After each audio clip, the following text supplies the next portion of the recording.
Welcome to the From Frantic to Free podcast. And today I'm excited to have a wonderful guest on my show. I have spiritual success coach Amikco Marolt. I love sitting down and talking to Amikco. A little bit about her before we get started. Amikco is a resident of the state of Florida. She's married to Scott, and they have two wonderful children, Alan and Alana. And Alan just recently got married, I understand. So she also has another daughter-in-law. Amikco is a licensed and ordained evangelist, so I'm excited to get into some spiritual topics with her. In 2006, Amikco also founded Pinky Promises, and I would love for her to talk about that a bit during this show because it's an amazing nonprofit organization. Amikco has also authored 2 novels, and she's working on several more.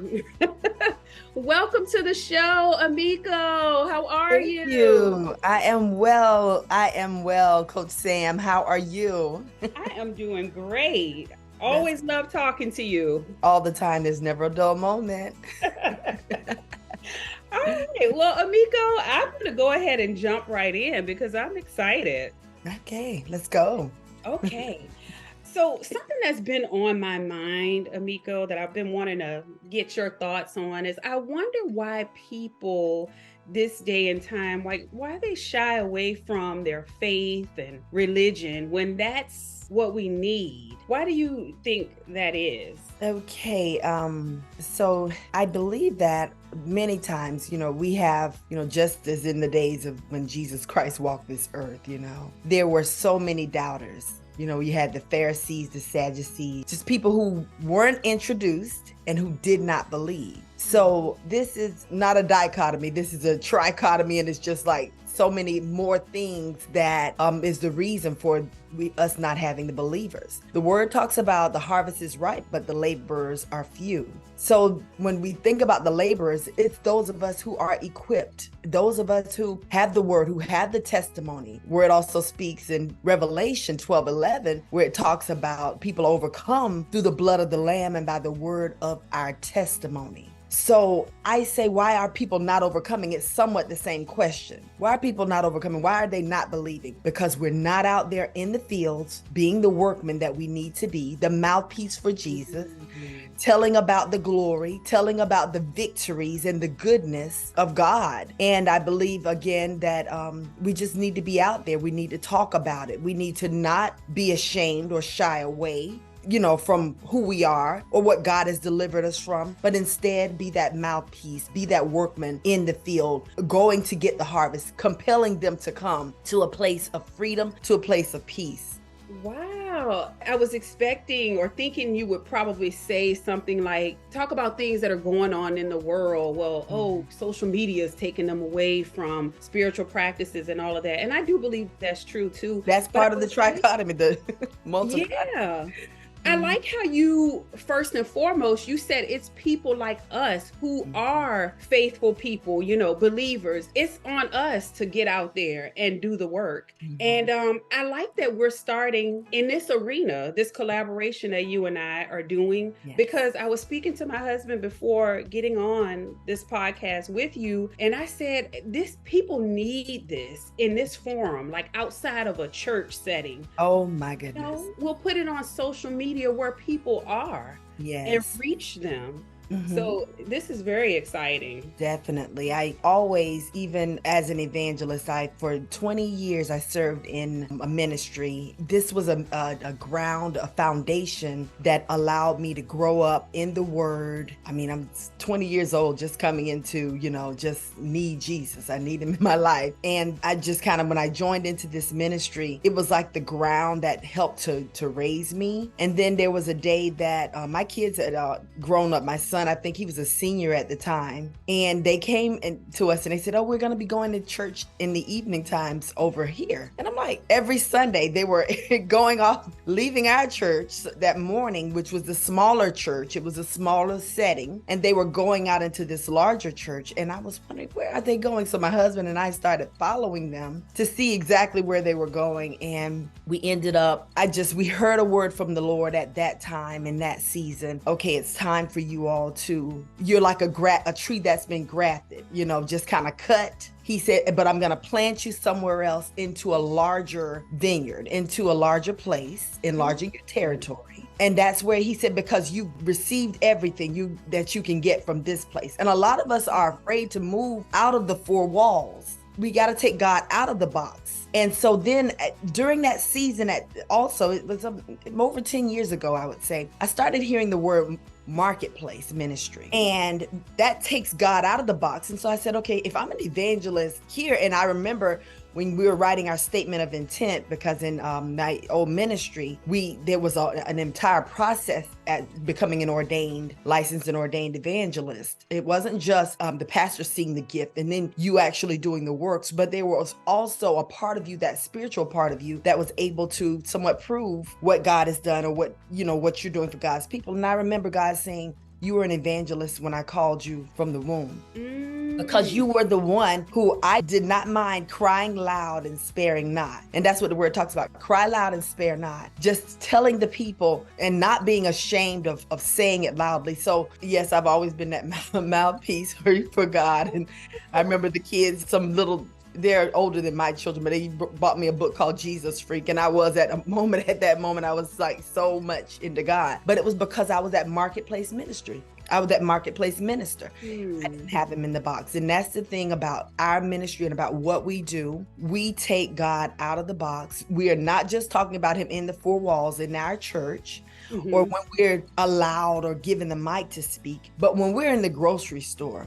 We might see someone. I remember a woman years ago, going through something, and I stopped and I prayed for her. Or you see someone in the bathroom, say you're at a place or an event or something, and it's a large bathroom, and she's standing there crying, can I pray for you?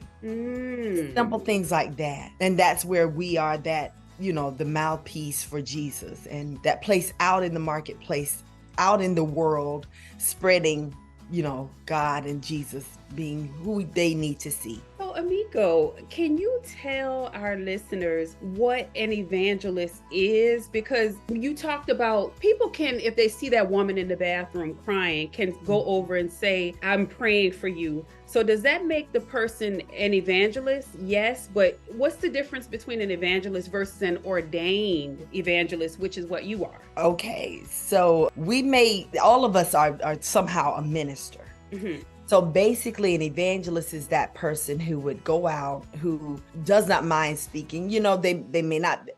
I've even seen some evangelists who are the speakers, but they are the ones who help to convert and to bring people in to the Christian faith. You're out there, and when you're ordained, it's because you're in a certain ministry under a certain covering. You have, and that leadership has approved you and brought you in, and they have put their stamp on you, saying, okay, this is a woman of God, a woman of faith, a woman who does not mind sharing. She is a safe place also in Jesus. And he's called, even in the word it talks about, he's called some prophets, some evangelists, some ministers. He talks about the calling that is on an individual's life. At the time, I believe they were ordaining a lot of ministers, but I said, I'm not just the minister, but specifically in that specific calling of evangelism. So it's about going out, is just like what I was talking about, going out into the fields, into the highways and the byways, and compelling them to come, as according to the scripture.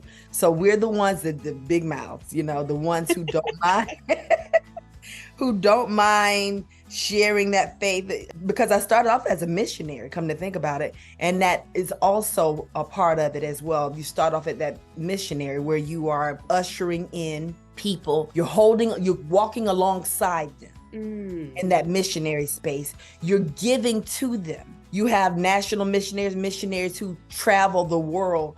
But what about those that are right here in America?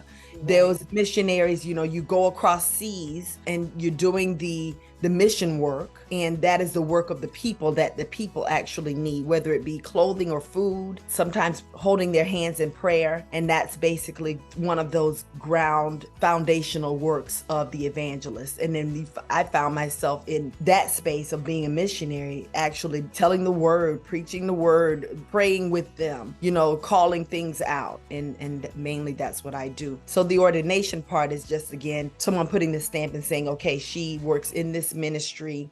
She's been approved by God. We have seen the works on her, and yes. Oh, that's the actual licensing part. The ordination part is just all the process. So yes. Okay. Thank you for explaining that, Amikco. While you were explaining that, I was thinking at some point, how can they be careful in knowing who to listen to? Because you could have people who say that they are evangelists or come across as an evangelist, but they're giving us bad advice, like on purpose, like it's the enemy working through them.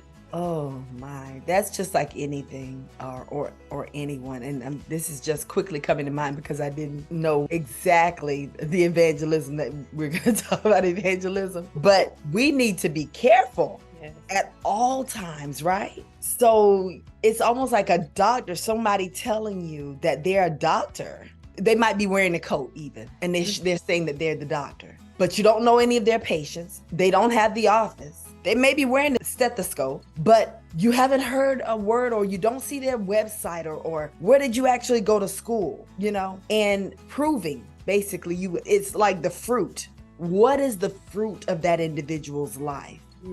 There are a lot of people who are out there false. There are people who have titles who are doctors, and we see them come before the court and they've done some really crazy stuff. But we always want to check the fruit of a person's life before we and I always say inspect their fruit. I call myself the fruit inspector. Yeah. If your life is not lining up, if these things aren't happening in your life, if I don't see the victories of God, if I don't hear the word of of God on this evangelist, and they're not telling me about the miracles, the signs and wonders. He's a God of miracles, signs and wonders. Okay. And he said also, a tree by its fruit. Okay. So you have to make sure that you're seeing these certain things, and all of these spiritual fruit, the joy, the patience, the peace, the temperance, the long suffering, what's their testimony? What's their backstory? You want to know a person before today. I'm not just going to trust somebody straight off the bat. I'm going to take some time, get to know them and get to know who they are, where they're from, and what they're all about. What's the fruit on their life? Can you share with me? And that's how I find people. Because again, remember I told you about people overcome through the blood of the Lamb and by the word of their testimony. I have a very large testimony. A lot of us do. Large story. And I find myself, especially in my early ministry, just sharing, that story, just kind of opening up and sharing that story. And that is right there, immediate. It's like, God, he let me in the door. It's like, okay, here you go. I believe you, and then I have the scars to prove it. So it's almost like, okay, I believe in this. I like this. I hear the fruit. I see the fruit or whatever. So yeah. Oh, absolutely. I love that. So Amikco, with making a transformation in life, because that's what we want people to do. We want them to come to their faith and lean on that. I believe that people need coaching, because you and I are coaches, but in different arenas. I believe in my space as a transformational women's coach, I help women with the time management piece and like organization, because those are foundational to you setting routines. Because once you start practicing your faith, you want to routinely do that. You don't want to just do it for one weekend and you feel great and you fall off. But because your life is so chaotic, because you don't have your time management in place, you're not keeping up with your spiritual practices. So that's where you would see me, and I will give my information to our listeners in a minute. And then you are the spiritual success coach. So can you tell our listeners, what does that look like when they come to see you? What is it that you would help them with? Okay, I remember many years ago when I was kind of putting it all together, I had written my first book, Mhm. and I started thinking, people started coming to me, questioning, asking about how I made it through this or that certain thing, or they read this in the book. Wow, what a large, what a testimony. And so what a story. I really love the story. Okay, great, And this is me going out to New Orleans to the Essence Festival, selling out the books and everything, just kind of getting out again out of my just neighborhood right here, but going abroad to Minnesota, putting the book in bookstores there in Minnesota, in South Florida, Miami, and even sending it out in California. So I'm just getting it out there. But they always ask me, what gave me this strength? I remember one day when we were at the Essence Festival, because I did it year after year with that book, and then I would add on a book. So the years thereafter, nonetheless, the young lady says she had a similar story, and my story, just to kind of not continue to talk around it, but I had an accident at the age of 19 that basically was transformational for me, and that's what I talk about. That's been the foundation of everything that God has given me. But the young lady was sharing, she had an accident as well. She had written and talked about her story, and she was about to do a book talk. And so I was there, at my booth, and just kind of sharing with her, and tears started coming down her eyes. And she then says, because now here I am, I had my little elevator pitch. When you write this book, you have to talk about in a small, short, space what the book is about so that you can sell it. So here I am giving my little elevator pitch, and she started crying, and she says, I have a huge story. It wasn't just like mine, but it was, a big story. Right. And I'm about to give a talk on it, and I don't want to go to the talk. She did not want to go to the talk. She says, I'm ashamed of what I had gone through. She was ashamed of everything that she had gone through, but there were so many women who had been suffering or gone through the exact same thing, if not worse. And I began to then tell her, as again, just sharing and helping her to understand, yes, that happened, but that thing is not who you are. Mm-hmm. You understand? Mm-hmm. I was raised in the dirt, right? I mean, a flower. You plant a flower in the ground, but when it blooms, does it look like the dirt that it came from? No. It blooms into a beautiful whatever, orchid, sunflower, rose, in whatever you are. Even if you're a vegetable, you don't look like the dirt. You don't look like the seed. Even going into the animal kingdom or the insect, the butterfly doesn't look like that little moth, that worm, right? He went through that cocoon. He went through that transformation. So what you've gone through was just that cocoon. And everyone's cocoon, that cocoon is ugly. It's not the cutest thing, is it? Right, right. So a lot of times when we're going through our transformation, or, especially when we're coming out of something, going through is not always easy. Transforming isn't easy, and it doesn't always look good. Right, right. So that happened, and that's mainly my statement. I kind of helped them to, through those words, kind of help them to understand that, yes, that happened, but that is not who I am. Yes. So, Amikco, what I'm hearing you say is that you help women go from that cocoon analogy, right? You're there to hold their hands and support them spiritually so they can get to that butterfly state. Mm-hmm. Oh, wow. I love that. I love that.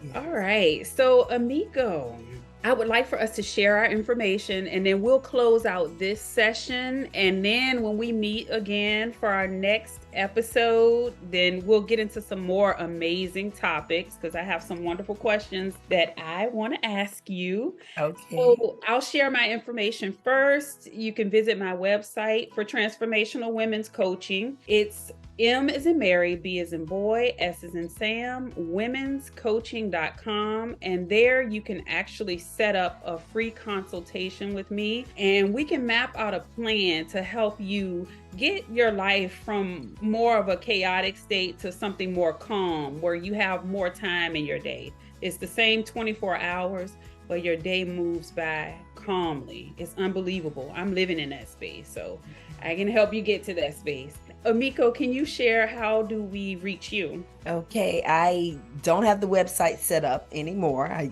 but I'm going back to it because I have the other books that are coming out. I'm so excited about it, and I will be talking about them here in the coming months. Everything will be ready by our Black Friday, by Christmas. I have some amazing things that are coming to you. So the website will be set up, but you can reach me on Facebook and Instagram. My name is spelled Amikco. A lot of people pose the two, but it's Amikco, and last name is Marolt. Okay. So Amikco Marolt, and then that is Facebook, and then the Instagram. And Mika is also going to put a link in the bio, I guess. I mean, in our description somehow. Mm-hmm. But on Instagram, it's Amikco M. So it's Amikcom. Okay. On Instagram. Mm-hmm. Okay, excellent. Thank you so much for sharing that. And Amikco, we are going to jump into episode 2. So I'll see you there. Humbly grateful. Thank you so much for this time, Mika. Excellent. See you there. Okay.